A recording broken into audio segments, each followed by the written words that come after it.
জীবন্ত ছবি।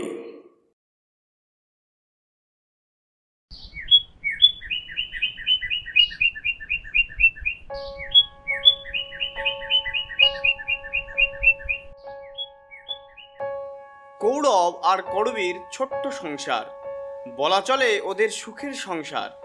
কৌরব ভালো চাকরি করে, অফিস থেকে ফ্ল্যাট, গাড়ি, ফোন সবই পায়। আর করবী খুব ভালো গান করে, রবীন্দ্রসঙ্গীত সে ভালোই গায়। কৌরব অফিস থেকে ফিরে রাত্রে খাওয়া দাওয়ার শেষে করবীর গলায় একটা গান তো শুনবেই। সব মিলিয়ে কৌরব ও করবীর একটি মিষ্টি সংসার। আর এই সংসারে সম্প্রতি আর একজন এসেছে, সে ওদেরই ছেলে বান্টি। বান্টির বয়স এখন 3 মাস। কয়দিন থেকে করবী কৌরবকে বলছে, এই শুনছো, বান্টির জন্য একটা দোলনা আনবে। দোলনা? এখনই? কি বলছো তুমি?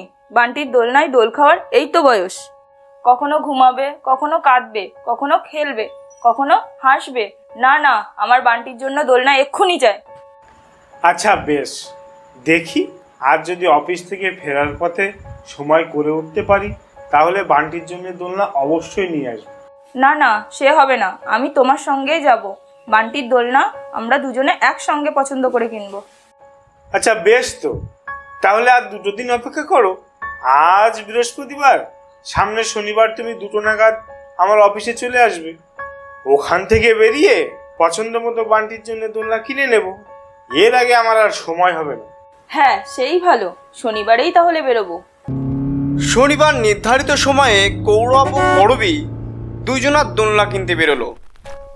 বউবাজারে অনেক ভালো ভালো সব ফার্নিচারের দোকান আছে। এখানে এসেই প্রথম দোকানে ঢুকেই ওদের একটি দোলনা ভারী পছন্দ হলো। এক কথায় দোলনাটি অপূর্ব।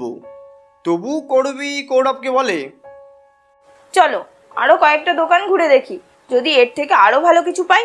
আর না হলে তো এটা আছে। এর চাইতে সুন্দর দোলনা আর পাবে কি? ঠিক আছে, দেখতে যখন চাইছো চলো। এরপর ওরা অনেক দোকান দেখলো, কিন্তু প্রথম দোকানের মতন সুন্দর দোলনা আর একটু মিলল না। তাই ওরা আবার প্রথম দোকানেই ফিরে এলো। দোকানের মালিক ভদ্রলোক ওদেরকে দেখে বললেন, আমি জানতাম বাবু, এর চাইতে ভালো দোলনা আপনারা আর কোথাও পাবেন না। এই দোলনা যারা তৈরি করতে দিয়েছিলেন তারাও আপনাদের মতো স্বামী স্ত্রী ছিলেন। ওনারা তাদের ছোট মেয়ের জন্য এই দোলনা তৈরি করতে দিয়েছিলেন। এর আগে আমার জীবনে এরকম ডিজাইন আমি কখনো তৈরি করিনি বাবু। কিন্তু দুর্ভাগ্যের বিষয়, ডেলিভারির দিন ওনারা আসেননি। আচ্ছা, ওরা দোলনাটা নেয়নি কেন? আরে বাবা, কেনেনি কেন তা নিয়ে আমাদের দরকার কি? আপনি ঠিক বলেছেন বাবু, ওসব না জানাই ভালো। আসুন দোলনাটা আপনাদের গাড়িতে তুলে দিই। এই বলে দোকানের মালিক লোকজন নিয়ে দোলনাটি গাড়িতে তুলে দিলেন। কৌরব দোলনার দাম মিটিয়ে দিয়ে করবীকে নিয়ে বেরিয়ে পড়লেন। বাড়ি ফিরে দোলনাটি টাঙিয়ে সেই দোলনায় ছেলেকে শুয়ে অনেকক্ষণ বসে সেই দৃশ্য ওরা দেখে। কি সুন্দর দেখাচ্ছে বান্টিকে। এর দিন 3 বাদের ঘটনা। কৌরব অফিসে বেরিয়ে গিয়েছে, করবী কল ঘরে। বান্টি দোলনায় ঘুমাচ্ছে দেখে গেল করবী। বাড়ির কাজের মেয়ে গীতা রান্নাঘরে কাজ করছিল।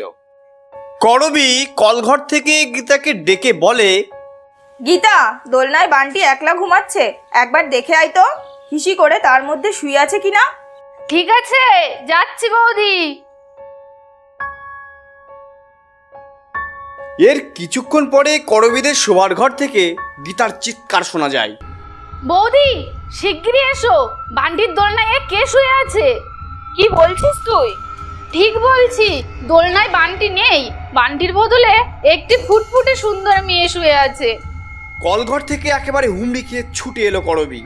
কি বলছিস তুই? কি সর্বনেশ কথা, দেখি। দোলনার কাছে রুদ্ধশ্বাসে ছুটে এসে করবী দেখে, না, দোলনায় বান্টি শুয়ে অঘরে ঘুমাচ্ছে। করবী রেগে গিয়ে গীতাকে বলে, কি মেয়ে তুই, আমি তো আরেকটু হলে হার্ট ফেল করে যেতাম। আমি সত্যিই বলছি বৌদি, আমি ঘরে ঢুকে পরিষ্কার দেখেছি একটি মেয়ে বান্টির জায়গায় বান্টির দোলনাতে ঘুমাচ্ছে। তুমি বিশ্বাস করো, তা না হলে আমি তোমাকে কি কখনো এমন চিৎকার করে ডাকি? তা এখন তুই দোলনায় কাকে দেখছিস? এখন তো আবার পরিষ্কার বান্টিকেই দেখছি। ঠিক আছে, যা তোর কাজ করগে। আজ দুপুরে খেয়ে দে ভালো করে ঘুমাস। নিশ্চয়ই তোর মাথাটা কোনো কারণে গরম হয়ে গেছে। যাই হোক, সেদিন এই পর্যন্তই। কৌরব বাড়ি ফিরে করবী কৌরবকে সবকিছুই খুলে বলে।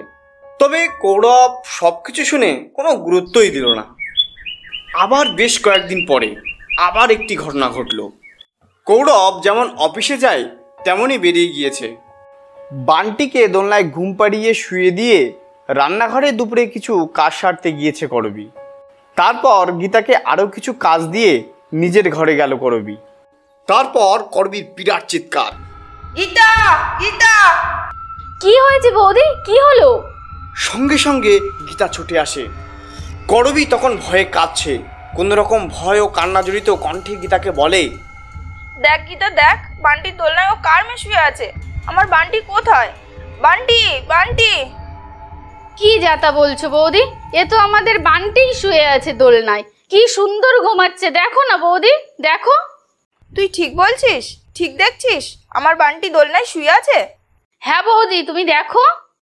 করবী আবার ভয়ে ভয়ে দোলনার কাছে এগিয়ে আসে। দেখলো বান্টি দোলনায় শুয়ে ঘুমাচ্ছে। তবে করবী একটু আগে কি দেখলো? এত বড় দেখার ভুল হতে পারে? গীতাও কি তাহলে সেদিন এমন ভুল দেখেছিল? কিন্তু কেন এমন হচ্ছে?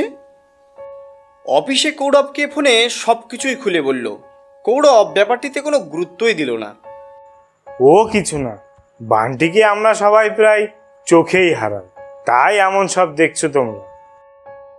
কৌরব অফিস থেকে বাড়ি ফিরে বলে, ও কিছু না, চলো আজ তোমাকে বরং ময়দান থেকে ফুচকা খাইয়ে নিয়ে আসি, নয়তো বা ভেলপুরি। আবার কিছুদিন বাদের ঘটনা। দরজায় বেল বাজলো। গীতা ঘরের কাজ করছিল। করবী বেল শুনে বুঝলো কৌরব অফিস থেকে ফিরেছে। বান্টি করবীর কোলেই ছিল। বান্টিকে তাড়াতাড়ি দোলনায় শুইয়ে দিয়ে সেখান থেকে ছুটে গেল দরজা খুলতে। কৌরব অফিস থেকে ফেরার পথে কিছু ফুল নিয়ে এসেছে। করবী, বান্টি কোথায়? দোলনায় শুয়ে দিয়ে এসেছি, খুব হাত পা ছেড়ে খেলছে। যাও তুমি ঘরে গিয়ে বান্টিকে দেখো। কৌরব সোজা এসে বেডরুমে ঢোকে। পরক্ষণে কৌরবের চিৎকার, করবী, এ বান্টির দোলনায় কার মেয়ে শুয়ে আছে? এ আমাদের বান্টি কোথায়? কি বলছো তুমি? এই মাত্র বান্টিকে রেখে এলাম। পাশের ড্রয়িং রুম থেকে করবী ছুটে আসে। দোলনার কাছে এগিয়ে বলল, কি যা তা বলছো? এই তো আমাদের বান্টি শুয়ে আছে। কৌরব ধীরে ধীরে দোলনার কাছে এগিয়ে আসে। এই তো এখন বান্টিকেই দেখছি, কিন্তু একটু আগে আমি ঘরে ঢুকেই কাকে দেখলাম? আমি পরিষ্কার দেখলাম বান্টির জায়গায় একটি মেয়ে শুয়ে আছে। আচ্ছা করবী, এর আগে তুমি গীতা দুজনেই তো দোলনায় একটি মেয়েকেই দেখে ভয় পেয়েছিলে, বলো? যেমন আজ আমি দেখলাম, তা মেয়েটি কেমন দেখতে ছিল গো? হ্যাঁ জানো তো, গীতাও বলেছে একটি ফুটফুটে সুন্দর মেয়ে, গোলগাল শরীর, বয়সটা ঠিক আমাদের বান্টির মতোই হবে। ঠিক বলেছ, আমিও এইরকমই দেখেছি, কিন্তু ব্যাপারটা তো বুঝলাম না। তবে হ্যাঁ, বান্টিকে আজ থেকে দোলনায় শুইয়ে কখনো একলা ঘরে রাখবে না, কেউ একজন ওর সঙ্গে থাকবে। আর কৌরবের নির্দেশ মতোই সবকিছু হলো।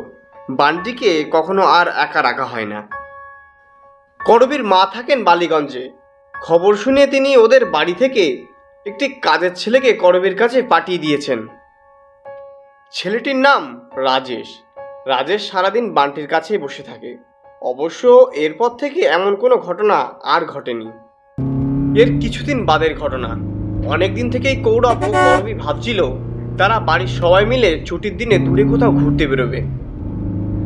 তাই এক ছুটির দিনে করবী ও বান্টিকে নিয়ে কৌরব ঘুরতে বেরিয়েছিল।